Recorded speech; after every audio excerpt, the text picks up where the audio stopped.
Dance sequence చిత్రీకరణ సందర్భంగా heroine Rashmika Mandanna తీవ్రంగా గాయపడ్డారు. రణబాలి, మైసా చిత్రాల్లో వరుసగా యాక్షన్ సీక్వెన్స్లు, డాన్స్ పర్ఫార్మెన్స్లు చేయడంతో రష్మిక నడుము భాగంలో గాయమైంది.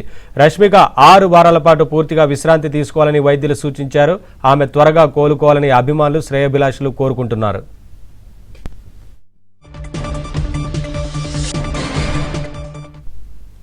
అప్డేట్స్ మా ఫిల్మ్ కరెస్పాండెంట్ సుజన్ అందిస్తారు. సుజన్.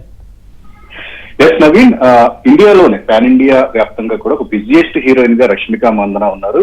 వరుస సినిమాలు, వరుస కమర్షియల్ గా సంబంధించిన ప్రచారాల్లో ఆవిడ బిజీగా ఉన్న క్రమంలో ఆవిడ చేస్తున్న 2 సినిమాలకు సంబంధించి డాన్స్ సీక్వెన్స్లు, అలాగే యాక్షన్ సీక్వెన్స్, వీటికి సంబంధించి చాలా కష్టతరమైన యాక్షన్ సీక్వెన్స్ లను మైసా అనే సినిమా కోసం రష్మిక చేస్తూ ఉన్నారు. దానికోసం ఆవిడ training, under water action sequence లో ట్రైనింగ్ కూడా కొద్ది రోజుల క్రితం తీసుకోవడం జరిగింది. అలాగే రణబాలి కోసం కష్టతరమైన డాన్స్ సీక్వెన్స్ కూడా వేయాల్సి వచ్చింది. సో ఈ క్రమంలోనే షూటింగ్ జరుగుతుండగా ఆవిడ కాస్త అనారోగ్యాన్ని పాలవటం, సో దాన్ని డాక్టర్ చూసిన మీదట నడుము భాగంలో కాస్త ఆవిడకి ఈ డిఅటాచ్ అయింది రక్తం అని చెప్పేసి చెప్పిన దాని మీద 6 వారాల విశ్రాంతిని ఆమెకు సూచించారు. ప్రస్తుతం అన్ని షూటింగ్లన్నీ కూడా క్యాన్సిల్ చేసుకుని కంప్లీట్ బెడ్ రెస్ట్ రష్మిక తీసుకోవాలని చెప్పేసి డాక్టర్లు సూచించడం జరిగింది. అయితే ఈ మధ్య 3 హీరోలు, టాలీవుడ్ కి సంబంధించిన అగ్ర హీరోలు 3, బాలకృష్ణ, రామ్ చరణ్, అలాగే ఎన్టీఆర్ గాయాల పాలయ్యి సర్జరీలు కూడా చేయించుకుని ఎన్టీఆర్ అయితే విశ్రాంతి కూడా తీసుకుంటూ ఉన్నారు.